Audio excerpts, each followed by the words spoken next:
Você está feliz? Estou muito feliz, né? Deus é bom, sempre bom, em todas as circunstâncias Deus permanece bom. Esse é o coração de Deus, amém? Jesus quer liberar esse coração sobre as nossas vidas. Gostaria de ter um tempo de oração com você, por esse tempo de palavra, amém? A Bíblia ela conta uma parábola sobre nós, que é a parábola do semeador. Vocês já ouviram falar?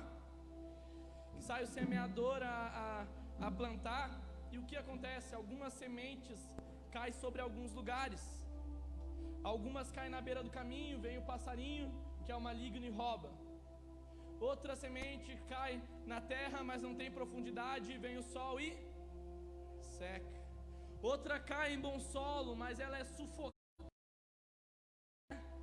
por diversas outras plantas e diversas outras questões, e não permite com que ela cresça. Mas a Bíblia fala sobre uma semente que ela é plantada em uma boa terra, e essa boa terra dá fruto de 30, 60 ou 100 vezes mais.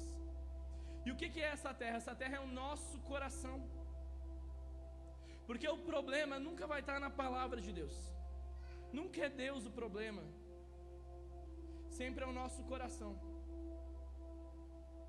Como que está o nosso coração para receber a palavra de Deus? Como que está o nosso coração para escutar a voz de Deus? Até que ponto nós estamos abertos realmente a Deus ser a verdade? E sim, Ele é a verdade, mas essa verdade nos confrontar a tal ponto de completo, porque Ele é a verdade. Porque é certo que a palavra, quando ela vem, muitas vezes ela confronta áreas da nossa vida que não estão agradando o coração de Deus.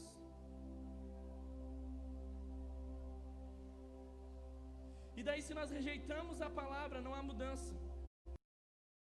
Mas quando nós abrimos o nosso coração e queremos: Deus, eu quero te escutar. Talvez não seja muito bem o que eu desejo escutar, mas é o que eu preciso escutar. Talvez eu tenha tantos sonhos, tantos planos, mas o Senhor tem outros caminhos, e o Senhor conhece os caminhos, e eu aceito os seus caminhos. O nosso coração, quando nós sentamos numa mesa diante com o Senhor, é para ouvir as instruções do nosso Pai, amém? O Senhor tem algo a compartilhar nessa noite com a gente. Que o seu coração e o meu coração seja essa boa terra, para que nós não venhamos a sair e a palavra não ter efeito na nossa vida, amém? Todo mundo quer receber a palavra de Deus, amém? E todo mundo quer ser transformado por essa palavra, amém? Amém? Vamos orar por isso então? Coloque a mão sobre o seu coração então. Aí. Orar é simplesmente você falar com Deus, na sinceridade, na maneira que você sabe falar. Dizer: Deus, o meu coração está assim, eu quero saber a tua verdade, eu quero receber a sua palavra. Fala comigo, Senhor. Fala comigo pelo seu Espírito. Eu abro o meu coração para ouvir a sua voz. Eu oro por cada coração agora, Pai. Eu oro para que o Senhor comece a transformar os corações de pedra em corações de carne. Corações que outras horas eram totalmente endurecidos à tua voz, que hoje eles sejam quebrantados pelo seu Espírito. Corações que eram inimigos de Deus, que se tornem agora amigos de Deus. Corações entregue e de boa terra. Eu profetizo sobre essa igreja que cada irmão e cada irmã são boas terras para receber da tua palavra, Senhor. Eu declaro frutos sobre a vida dos meus irmãos.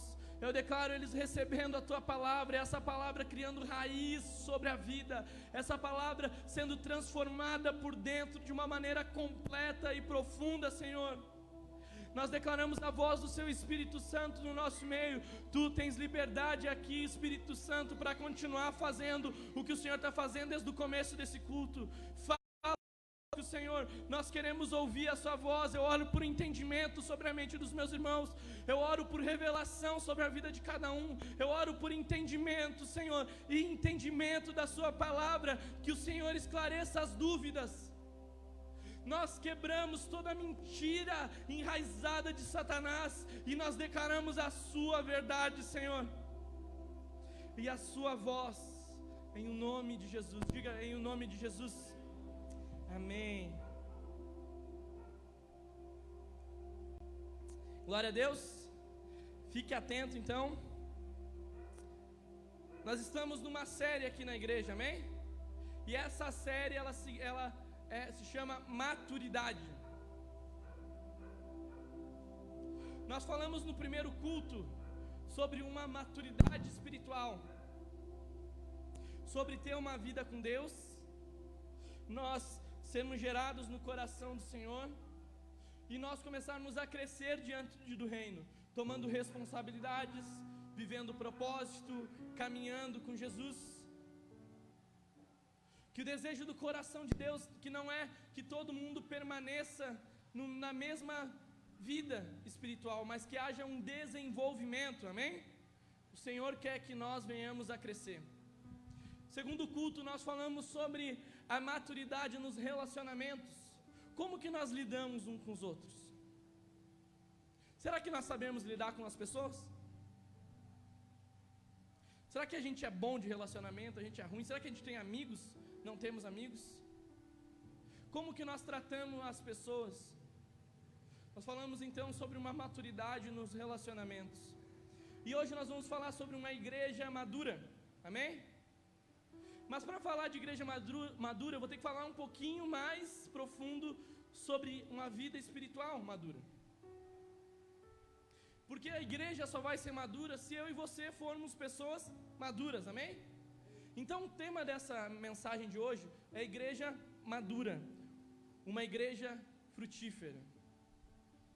Quando nós falamos de maduro, nós estamos falando sobre um fruto. Vou trazer essa simbologia aqui. E Jesus traz muito bem isso em João 15,16. Olha o que o Senhor diz: vocês não me escolheram, mas eu escolhi para irem e darem fruto, e fruto que permaneça. Amém? A fim de que o Pai lhe conceda o que pedirem em meu nome. Nós moramos numa área rural, aqui em Águas Claras, e a gente costuma ver muito nos sítios aí, árvores, né, que segundo a sua estação ela dão uns frutos, amém? Aqui no pátio tem bastante limão, tem banana, tem abacate, tem várias frutas. E esse fruto, ele tem uma estação e ele tem um objetivo. O fruto, ele alimenta, amém? Mas você já comeu um fruto que não está maduro? Aleluia. Você já comeu um fruto que não está maduro? Às vezes está azedo, não está doce, às vezes está duro. Não é um fruto bom, todo mundo concorda? Um fruto que não está na estação certa, que não está preparado, ele não é um fruto bom para alimento. Ele não é um fruto agradável. E quando o Senhor ele fala o sentido de nós darmos frutos, Ele quer que esse fruto que flua da nossa vida seja um fruto agradável. O Senhor ele fala em João 15 sobre a videira. Ele fala que nós somos os ramos e que devemos estar enxertados nessa videira. E quando nós estamos enxertados nessa videira, nós damos o fruto da videira. E quem é a videira? A videira é Jesus.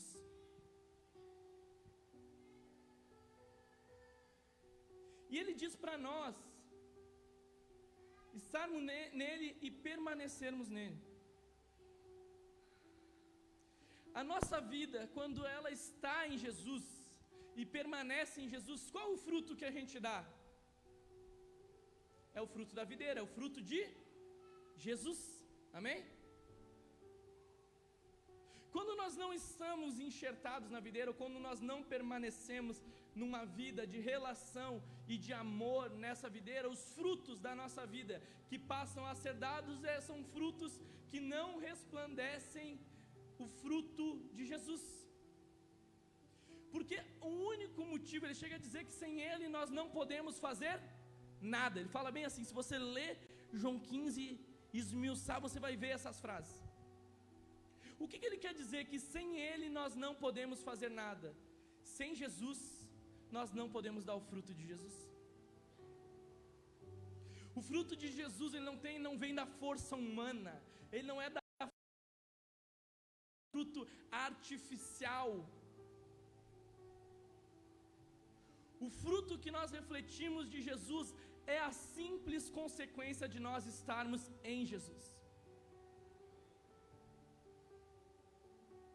Quem está em Jesus dá fruto de Jesus. Agora, quem não está em Deus vai refletir um fruto que não agrada o coração do Senhor. Mateus 18:19. Eu falei de manhã errado e não mudei. Eu anotei errado esse versículo, perdão. Mas a Bíblia diz que pelo fruto nós conhecemos o quê? A árvore. O que isso quer dizer? A bananeira, que fruto que ela dá? Laranja. E quem está em Jesus reflete o fruto de? Agora, quando a Bíblia diz que pelo fruto nós conhecemos a árvore, ou seja, pelo fruto que nós temos, o que sai, o que flui da nossa vida, vai refletir aonde estamos.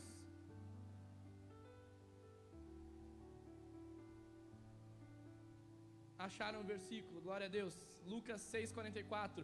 Toda árvore é reconhecida por seus frutos. Ninguém colhe figos de espinheiros, nem uvas de ervas ninhas.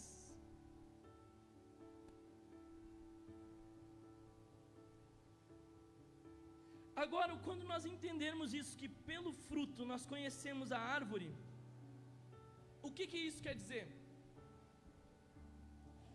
Quer dizer que não importa se nós nos autodeclaramos cristãos ou evangélicos, ou dizer, eu venho na igreja, ou eu amo Jesus, porque a Bíblia diz: quem ama Jesus, o que faz? Guarda e pratica as minhas palavras. Isso são palavras de Deus. Então não é simplesmente eu dizer que amo. Jesus quer que, para Jesus, quem ama Ele é quem guarda e quem vive e pratica a palavra dele. Porque hoje, se nós sairmos para a rua para perguntarmos para as pessoas: você acredita em Deus? Eu acredito em Deus. Principalmente no Brasil, eu acho que dificilmente você vai... Tem algum percentual pouco de ateu, né? Mas se você disser que a pessoa acredita em Deus, a grande maioria vai dizer que acredita. Agora, se você fala acredita em Jesus, já uma porcentagem diminui. Amém? E nós vemos isso muito na questão do evangelismo, quando a gente sai para a rua. Então as pessoas declaram: eu creio em Jesus, né? Algumas confessam Jesus como o único e suficiente Salvador, outras pessoas se batizam. E isso é bom, amém? A gente deve fazer essas coisas. Mas a questão é que se autodeclarar ou fazer isso não quer dizer que eu estou num relacionamento com Jesus, que eu estou com a minha vida na videira. Porque se meus frutos não forem a consequência de um relacionamento com Deus, eu não estou em Deus. Então não sou eu que digo que sou cristão, são as pessoas que me reconhecem. Você vai ver na igreja de Antioquia onde na primeira vez na Bíblia são chamados cristãos. O que significa cristão? Pequenos cristos. O que estava acontecendo lá? A Bíblia chega a falar em Atos: aqueles que estão transtornando o mundo chegaram até aqui. Uau! E olharam para a vida deles e viram: olha, essa pessoa, mané, que tá, olha o comportamento dela, olha o que ela está fazendo, olha como ela está agindo, olha como ela está falando. Se parece com ele. Ele quem? Jesus Cristo. Então, as pessoas da cidade que perceberam na vida daqueles discípulos, daqueles homens e mulheres de Deus que chegaram, que eles eram cristãos, pequenos cristos. Hoje nós estamos numa nação que a grande porcentagem se autodenomina cristão. Mas será que as pessoas reconhecem como tal?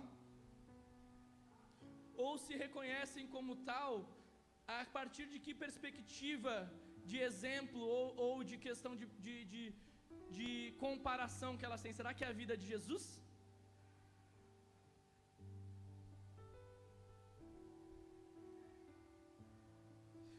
Nós como cristãos, João 15:16, ele nos dá um propósito. Por que nós estamos na videira? João 15:16. Vocês não me escolheram, mas eu escolhi para irem darem fruto, fruto que permaneça, a fim de que o Pai lhe conceda o que lhes pedirem em meu nome.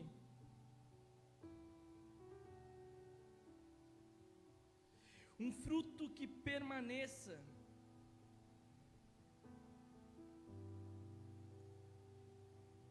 E o único fruto que permanece é o fruto que reflete de Jesus, porque a Bíblia diz que os céus e a terra passarão. O que não vai passar? A palavra de Deus, o verbo, Jesus. Tudo que é feito no Espírito não passa, meu irmão. Tudo que é feito no Espírito soa eternamente. As ações no Espírito, a vida do Espírito, as obras do Espírito permanecem para sempre. Tudo passa. O Senhor, Ele entende o processo e a vida de maturidade de cada um. Eu faz mais de 10 anos que eu tenho um relacionamento com Deus. Já fiz muita burrada, muito erro. Ainda faço.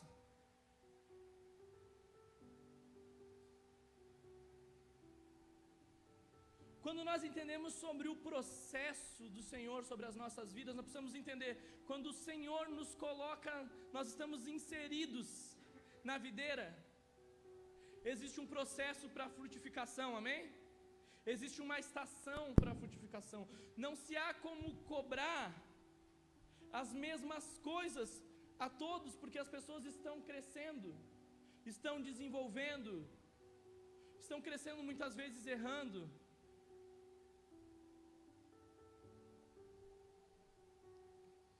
Mas o desejo do coração de Deus é que nós venhamos a frutificar, mas não produzir frutos imediatos, porque frutos imediatos acaba sendo obra nossa. Os nossos frutos têm que ser consequência de um relacionamento com Deus. Sabe por quê? Porque forçar cansa. Fingir cansa. Viver o reino na força do braço cansa. Uma hora estoura, uma hora você não consegue aguentar, uma hora você desiste na força, desiste no meio do caminho. Porque tentamos fazer, mas quando na verdade nós deveríamos estar em Deus e nos tornar o fruto da videira. O resultado vai ser sempre estar em Deus e permanecer em Deus.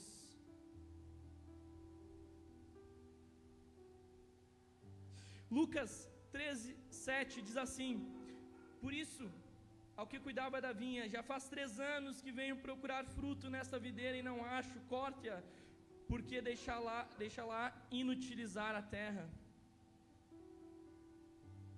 3 anos, Jesus passando e não encontrando fruto na figueira. O que Jesus diz? A figueira, ela tem o propósito de dar figos, e eu quero me alimentar da figueira, ela não tem para me dar, então ela não serve para nada. Corte. Então existe um processo, existe um tempo, mas existe um tempo que nós temos que dar fruto.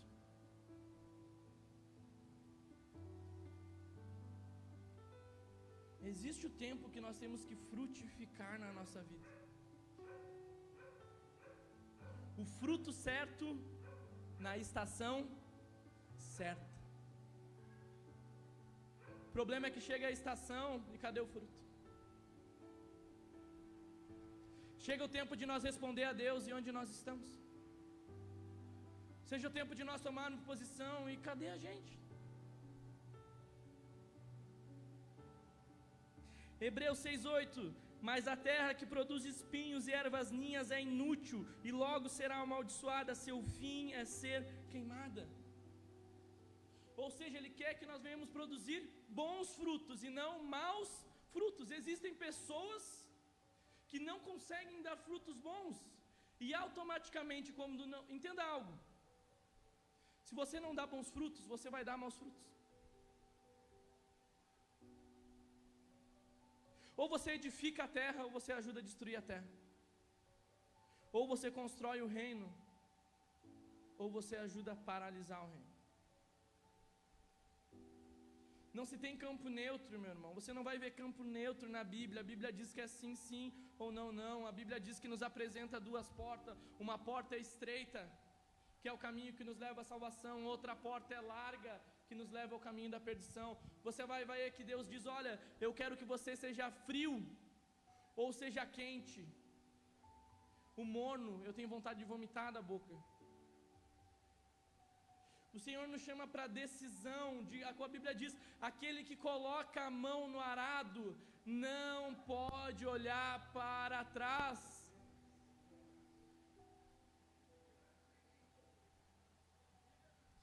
É agarrar em Jesus e dizer: eu não largo mais. Eu não largo mais por Jesus. Eu não sei viver sem Jesus. Você vai ver em Mateus 3:8 que o Senhor, Ele chama pessoas para fruto de arrependimento. O que seria isso? Ele dá um confronto para os religiosos da época, para as pessoas que se achavam dona de Deus, sábias, cheias de Deus. Mas o próprio Jesus estava lá e não reconheciam Ele. Foi esses mesmos que crucificaram Jesus. O Senhor fala para eles: olha, sabe qual é o fruto que vocês têm que dar? É um fruto de arrependimento. O fruto de arrependimento é um fruto de mudança de mente. É um fruto de conversão. Produzam frutos dignos de arrependimento. O que o Senhor está dizendo ali? Se você quiser colocar aí, Fernando, Mateus 3:8. Fruto dignos de arrependimento. O que ele está dizendo? Não é eu dizer: Senhor, eu me arrependo. É a partir daquela oração, a minha vida mostrar esse arrependimento em atitudes e em ações. Chega o tempo de você produzir frutos dignos de arrependimento. Frutos dignos que demonstrem a sua mudança de vida. Frutos dignos que demonstrem: eu recebo Jesus como meu único e suficiente Salvador. Frutos dignos que respondam: eu sou cristão, eu amo Deus, eu acredito em Deus, eu creio em Deus. Frutos dignos que demonstrem através da nossa vida o que nós declaramos com os nossos lábios. Porque o Senhor chega para esses mesmos fariseus e diz assim: ó, vocês me adoram com os lábios de vocês, mas o coração de vocês está longe de mim. Vocês falam em coisas bonitas ao meu respeito, mas o coração de vocês está longe. Você vai ver que isso na nossa nação do Brasil, isso é cultural. Vai para um baile funk, os caras com um fuzil dando tiro para o alto, traficando, e 100% Jesus.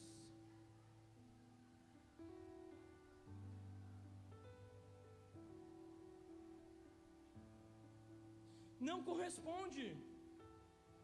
O Senhor não quer um evangelho de palavras, Ele quer um evangelho de coração e de vida. Ele quer que você ande com uma vida com Ele, e a sua vida comece a testemunhar para o mundo perdido o que Jesus testemunhou. Nós continuamos a missão de Jesus, a propagação do Evangelho, as boas novas sendo anunciadas através da minha e da sua vida, dizendo que há esperança, que há transformação, que há restauração, que existe um Deus de amor, não distante, mas perto, que olha para a gente, sempre presente para transformar a nossa vida, para nos tirar do império das trevas e trazer a gente para o reino do seu amor. Essa declaração tem que ser uma declaração viva diante de nós. Agora, muitas vezes, o Evangelho nem nos transformou e nós queremos declarar para o outro o que nem transformou a nossa vida ainda. Por quê? Porque não chegou a estação, não chegou o tempo. Primeiro, meu irmão, transforme a sua vida e depois queira transformar o mundo. Primeiro, esteja em Cristo.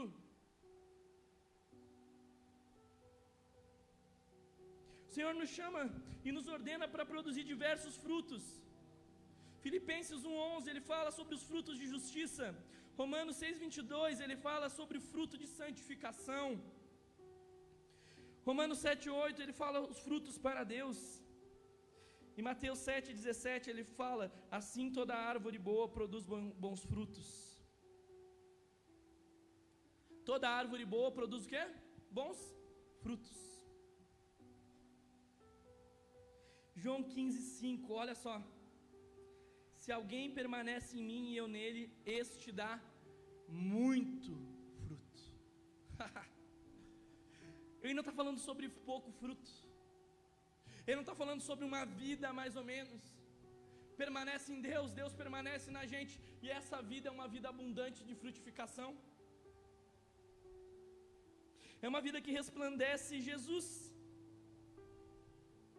Por que eu trouxe essa analogia? Eu só estou começando, tá? Vocês me dão mais meia hora? Diz amém, por favor, senão não acaba essa mensagem. Gálatas 5:22-23 diz, ó: mas o fruto do Espírito é, vão lá comigo, eu quero que vocês falem ali, fruto do Espírito é o quê?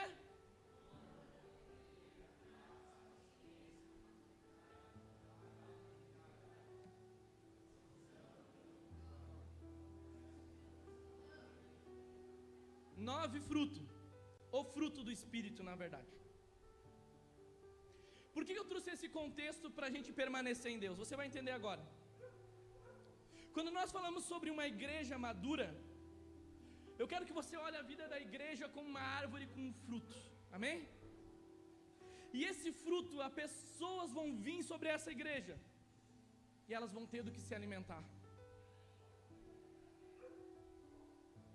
Os discípulos chegam para Jesus e dizem: Jesus, dispensa a multidão, porque eles estão com fome. Jesus olha para eles, sabe o que Jesus diz? Dê vocês para eles o que comer. Nós somos a resposta para o mundo caído. Nós somos a resposta para o mundo sem esperança. Nós somos luz dessa terra, meu irmão. Nós refletimos Jesus através das nossas vidas. Se vocês puderem fechar aí, eu agradeço. Então lá, nós vamos falar um pouco sobre os novos frutos, amém? E eu quero que você analise o seu coração, como que o seu coração está nessas 9 áreas que refletem uma vida e uma igreja madura, porque nós só vamos ter uma igreja madura se nós formos uma igreja frutífera, amém? Porque na verdade não existe igreja se a igreja não dá fruto. A igreja é o corpo de Jesus.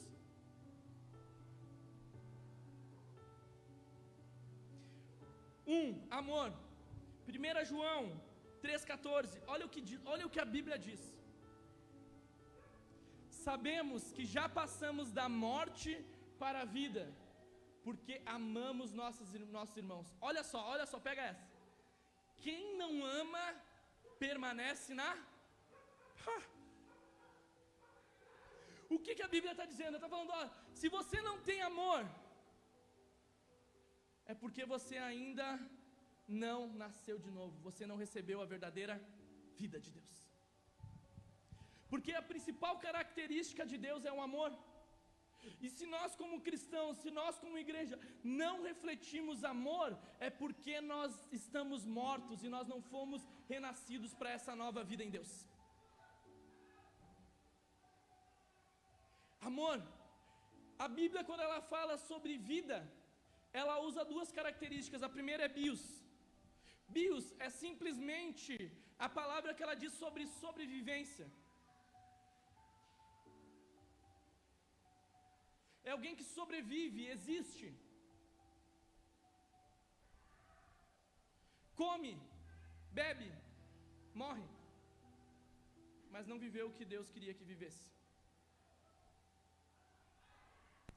Mas a Bíblia também fala sobre Zoe, que sabe o que é Zoe? É uma vida plena. Sabe quando Jesus diz que Ele tem vida, mas não uma simples vida para nos dar, Ele tem uma vida com abundância? Isso é Zoe. É uma vida plena e uma vida cheia de propósito. Por que nós recebemos essa vida de Deus? Essa vida de Deus é para que a nossa vida, e quem está vivo ama, quem está morto não ama.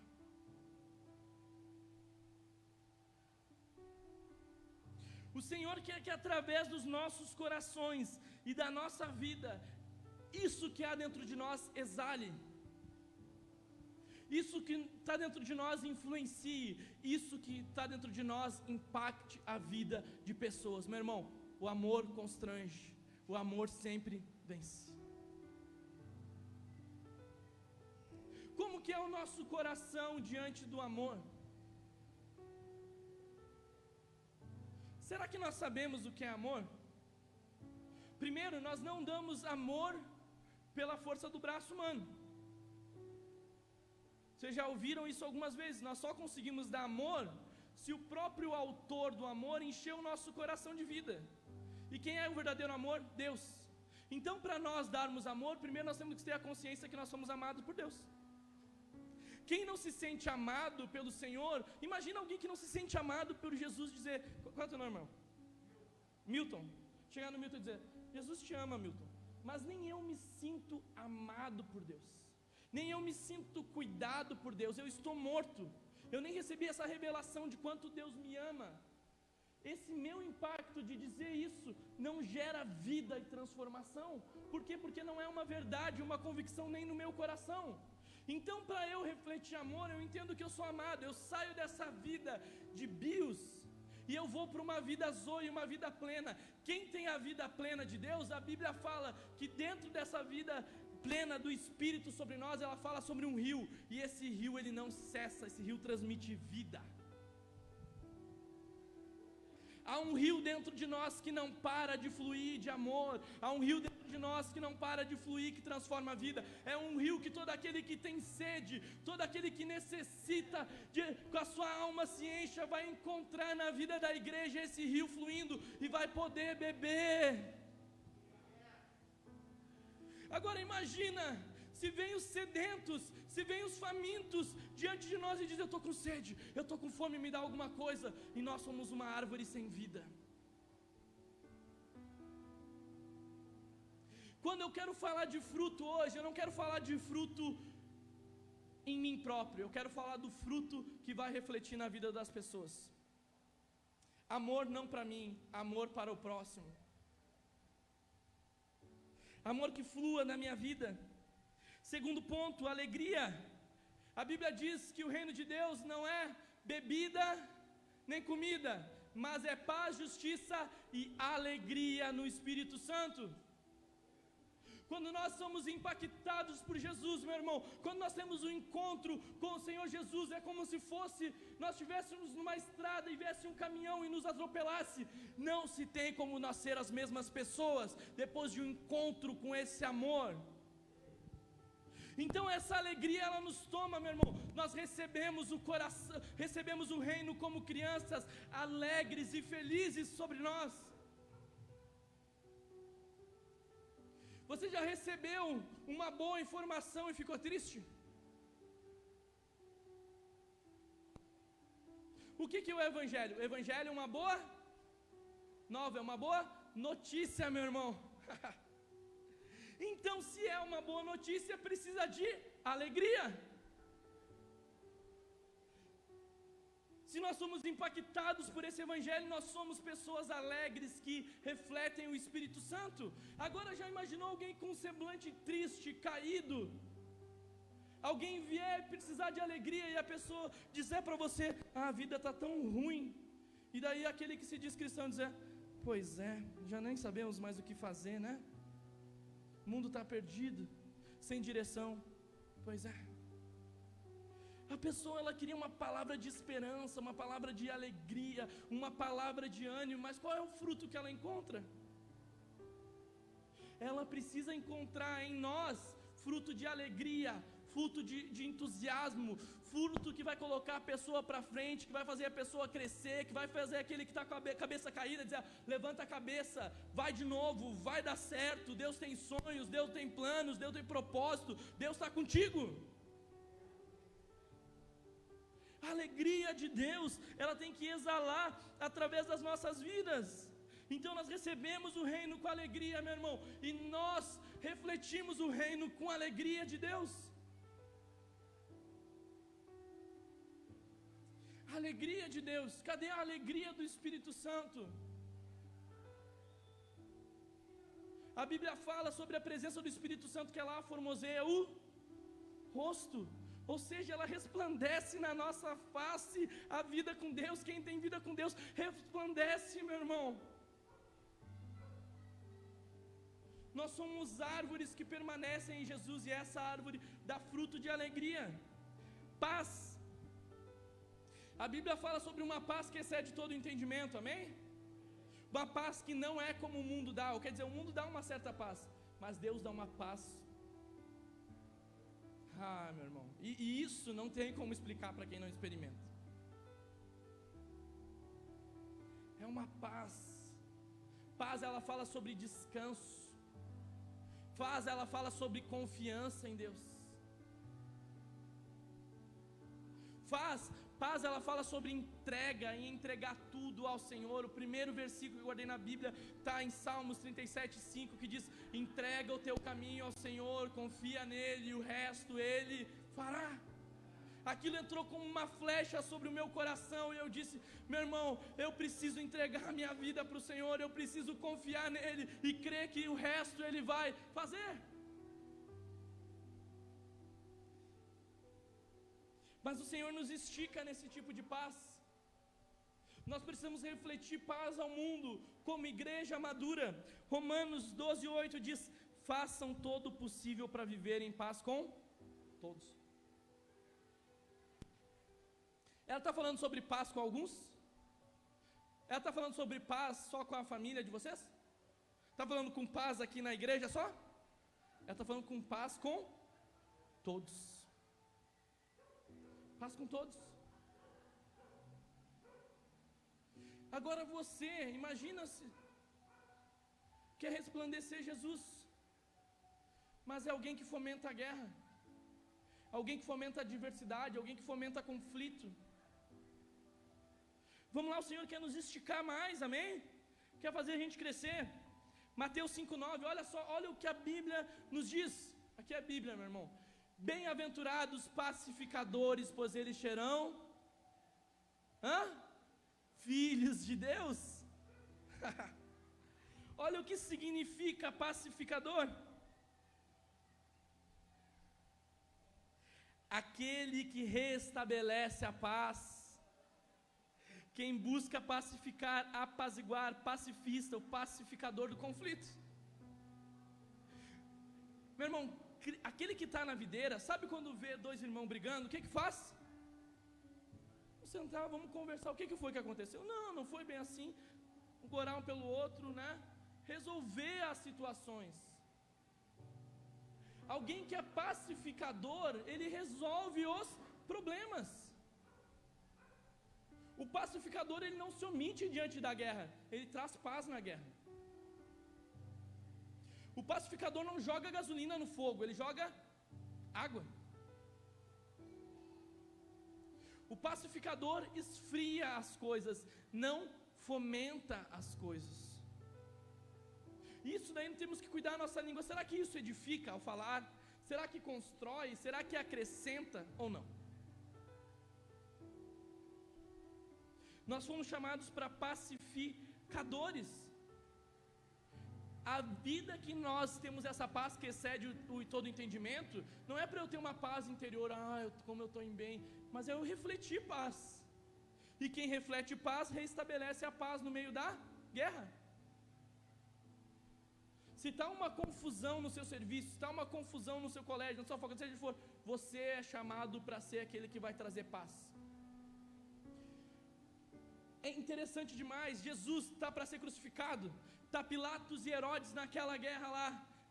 Eu não quero nada, não vou fazer nada com Jesus, passa a bola para o outro. E Jesus vai e Jesus volta. Depois que acontece isso, a Bíblia diz bem assim, aquilo lá, quando eu li, a Bíblia diz bem assim: e Pilatos e Herodes não se davam até aquele dia. Depois desse dia, eles passaram a se dar. Dois governantes com guerra, dois governantes que não se davam. Jesus só saiu de um lado para o outro, voltou para o outro, e a relação deles foi restabelecida. Nós não fomos chamados para causar inimizades, nós fomos chamados para, se possível, ter a paz com todos. Paciência, quarto fruto, paciência. Aquele que aguenta por um tempo situações ou acontecimentos que se opõem à nossa vontade e que podem gerar sofrimento ou no mínimo desconforto. Olha só, por que nós temos que ser igrejas maduras e transferir esse fruto? Tolerar os pontos fracos dos outros, sejam estes irmãos ou não. Ser paciente é não guardar rancor, não responder asperadamente diante da grosseria, não revidar, não gritar diante das irritações ou frustrações. A falta de paciência pode levar aos outros pecados. E qual seria? Reclamações, ira descontrolada, maledicência, gritaria. Deus é paciente? É paciente. Deus é. E quem está na videira que dá o fruto de Deus? É o quê? Paciente. É paciente, meu irmão. O paciente, ele tolera as fraquezas, tolera as debilidades. Eu era alguém totalmente sem paciência. Muito. Jesus transformou a minha vida.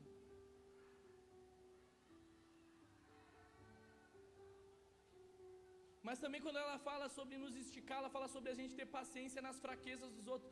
Nós temos o CJ aqui, aonde que é um tempo de vulnerabilidade, é um tempo onde as pessoas confessam os pecados, onde as pessoas trazem o seu coração para fora, confessam as coisas, crescem, são restauradas.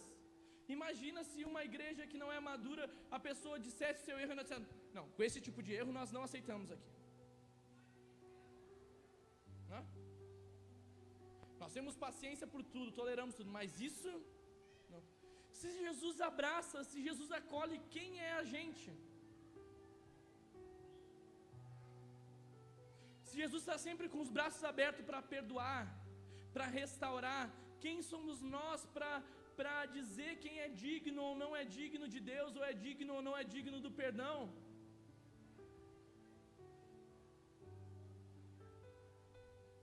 Coração paciente. Benignidade, que significa amabilidade. Eu vou ir mais rápido, tá bom? Benignidade, generoso, bondoso. Benignidade é a maneira com que exercemos bondade. Ela tem a ver com delicadeza, sensibilidade para com os outros e com as pessoas. Um coração bom, entenda algo, vai se privar de algumas coisas. Muitas vezes vai ter que se privar do conforto, vai ter que se privar de prazeres, vai ter que se privar de tempo e disposição. Qual foi a última vez que nós tivemos um coração que abundou e teve uma atitude de extravagação não, né? Extravagante em bondade? Qual foi o seu último gesto de bondade que você deu um passo assim, ó, que sabe que mexeu, tirou de uma zona de conforto? Porque se você sabe, vai perguntar lá as pessoas: ah, você é bom? Ah, eu me considero um bom. Até aqueles que fazem coisas ruins vão justificar por um lado o porquê que fizeram aquela ruim com uma justificativa boa. Você vai arranjar de tudo por aí. Mas a questão é, o nosso coração é bom? E se é bom, nós temos feito o quê? Nós temos dedicado tempo? Porque a bondade que Jesus quer não é numa bondade na minha zona de conforto, é uma bondade que vai além. A Bíblia diz: se nós amamos quem nos ama, nós não fazemos diferente dos fariseus e saduceus, amém? Dos religiosos. Amar quem ama é fácil. A Bíblia diz: eu quero ver amar quem não ama. Eu quero ver vocês orarem pelos inimigos de vocês. O Evangelho, meu irmão, ele nos estica dessa forma: agir com bondade com quem não merece bondade. Agora, a gente agir com bondade com quem merece bondade é fácil, todo mundo faz isso. Qual foi a última vez que a gente agiu com bondade com quem não merece?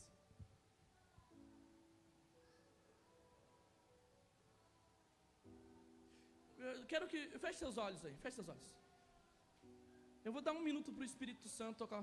Qual foi a última vez que você agiu com bondade com quem não merece? Mas uma bondade que tirou do conforto, uma bondade que, sabe, te tomou tempo, uma bondade que foi realmente, que você sabe que não veio de você, só porque você permanece na videira.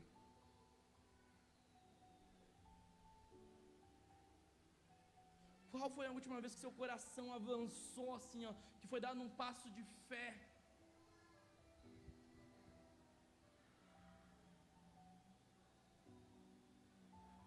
Amém? Atos 10, 38, olha o que diz: como Deus ungiu a Jesus Cristo de Nazaré com seu Espírito Santo e poder, e como Ele andou por toda parte fazendo o quê? O bem. Você vai ler na Bíblia, Jesus, por exemplo, indo cuidar da situação de Jairo a respeito da filha dele. Jesus estava indo. O que acontece que no caminho que ele estava indo, alguém toca em Jesus. Uma mulher que está há 12 anos com fluxo de sangue, que tinha gastado todos os seus remédios, tinha feito tudo para ser curada e não tinha como. Aquela mulher não podia estar naquele lugar, aquela mulher era uma mulher impura, ela tinha que estar longe, considerada naquela época. Mas Jesus está indo para a sua missão, mas alguém toca em Jesus e essa pessoa é curada. Você vê Jesus tratando mal essa pessoa, dizendo: olha, eu tenho algo para fazer, não me toca, não para na minha missão. Jesus pergunta: quem me tocou? E ele diz: vá, que a tua fé e ele continua a sua missão agindo em bondade. Você não vai ver Jesus sendo ignorante, você não vai ver Jesus negando. Ele se doou por completo, ele se entregou por completo. Às vezes a gente acha que Jesus morreu na cruz. Meu irmão, ele já nasceu, eu quero dizer para você, morto. A Bíblia diz que o cordeiro já estava morto, preparado antes da fundação. Por que Jesus teve que morrer para si mesmo? Jesus teve que morrer para suas vontades. Jesus teve que morrer para o seu eu, para conseguir gerar vida. E na cruz, ele realmente com seu sangue rasgar o véu, com seu sangue nos cobrir dos nossos pecados e nos trazer uma vida. Ele teve que se negar, ele teve que se doar, ele teve que se desgastar, ele teve que entregar o seu tempo, a sua vida. Ou você acha que Jesus dormiu muitas longas de horas de sono? Que Jesus não passou fadiga, que Jesus não passou cansaço, que Jesus não dormiu mal em alguns lugares? Jesus passou por tudo, mas ele suportou tudo por mim e por você. Ele é a maior bondade.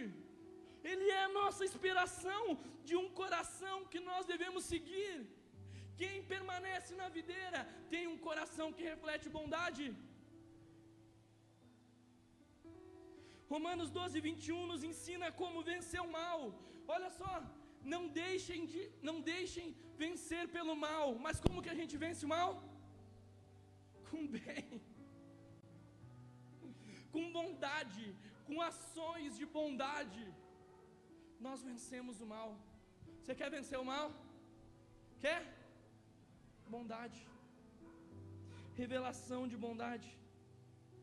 7, fidelidade. Fé. A fé, ela é uma prática real sobre as nossas vidas. Você pode dizer, eu tenho fé. Tiago vai dizer, você tem fé? A Bíblia diz que a fé sem obras é uma fé morta.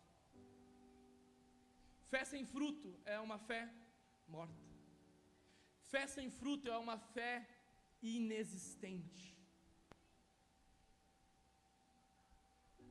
Tem fé? Pratica a fé. Tem fé? Anda em fé. Tem fé? Tem ações de fé.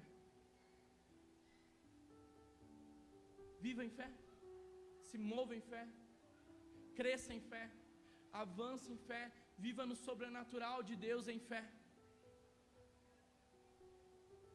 A fé é uma cultura do reino de Deus. E quando a Bíblia fala de fé ali, ela fala sobre o fruto também. Fé, ela está linkada à fidelidade. Ela está ligada à honra. Ela está ligada a uma relação de verdade. Se nós somos fiéis a Deus, vamos ser fiéis nas nossas relações com as pessoas. Consequência.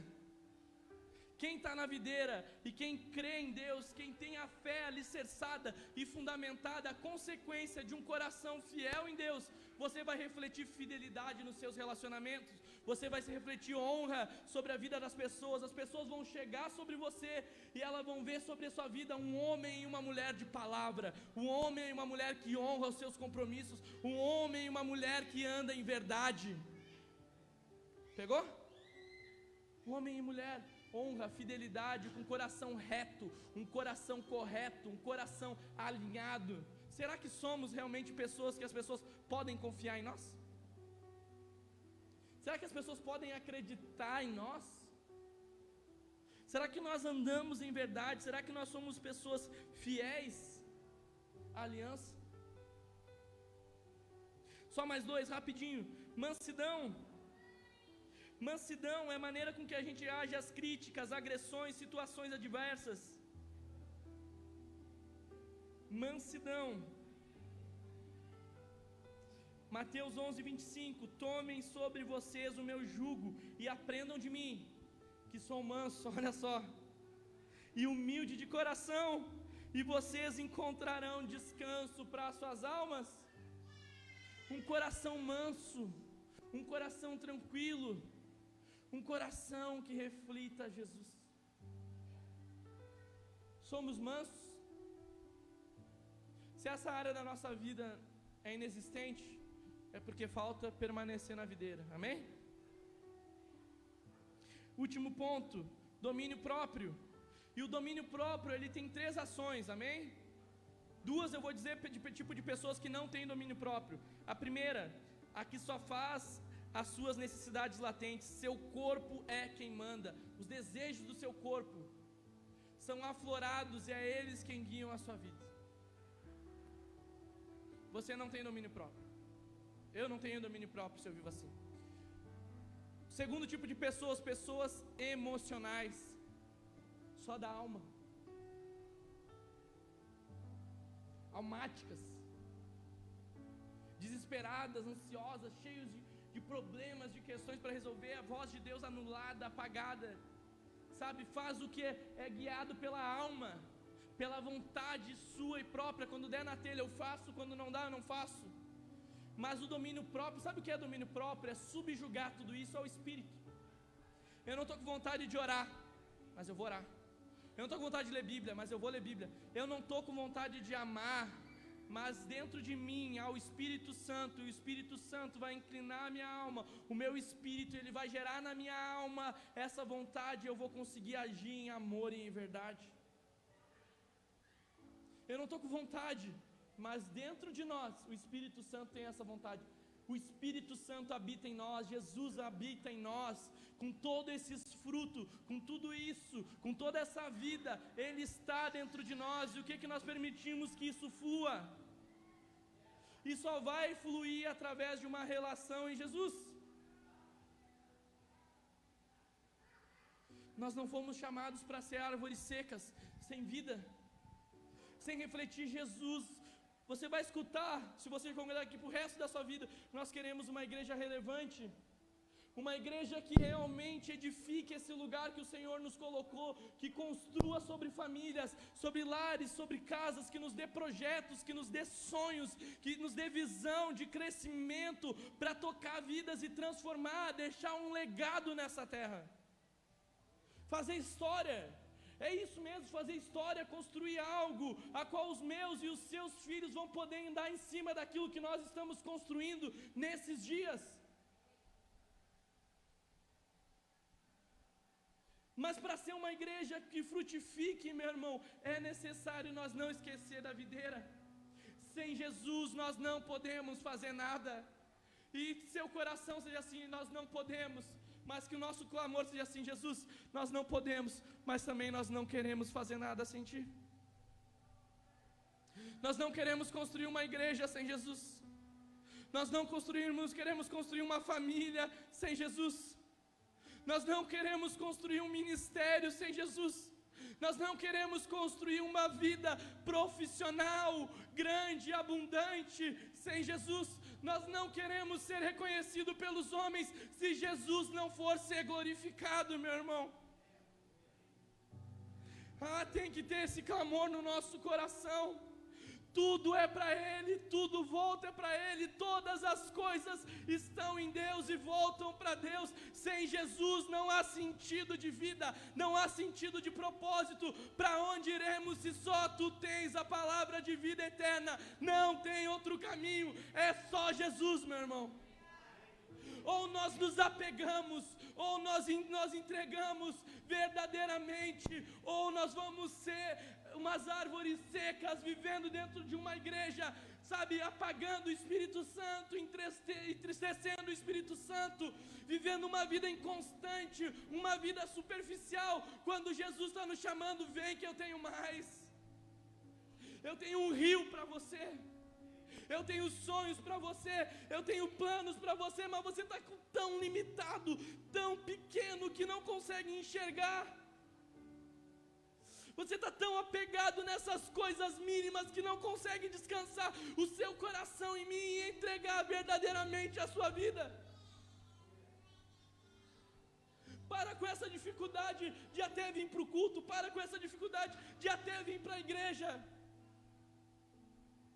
Se entregue para Jesus, se entregue para a relação, se entregue para a comunidade, viva os sonhos de Deus para você. O que Deus tem para a sua vida? Quais as palavras que você já recebeu? Anda nelas, meu irmão, anda até o fim das suas vidas nela. Não esqueça das palavras do Senhor, não esqueça o que o Senhor gerou, não esqueça o que o Senhor colocou no seu coração um dia. Não apague essa voz, deixe fluir de dentro de você. O Senhor está falando com alguns aqui. Feche seus olhos. O Senhor está liberando um ambiente de restauração e de vida. Existem coisas que foram subjugadas, existem coisas que foram sufocadas. O Senhor quer trazer para fora. Oh Espírito Santo, oh Espírito Santo, louvor pode vir já. Oh Espírito Santo, corações contritos. Corações contritos, existem pessoas que estão vivendo o Evangelho com os olhos secos, sabe, não tem lágrimas com Jesus, não tem entrega com Jesus, parece que a vida com Jesus está normal, você está acostumado. Não se acostume com a presença do Espírito Santo, por favor. Pode apagar a luz aqui.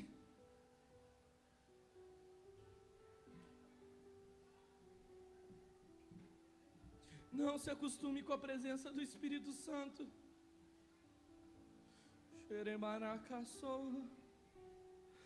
Comece a entregar, Senhor. Lembra das palavras que o Senhor já te deu. Lembra das palavras que o Senhor já te deu. Deixa o Espírito Santo fluir.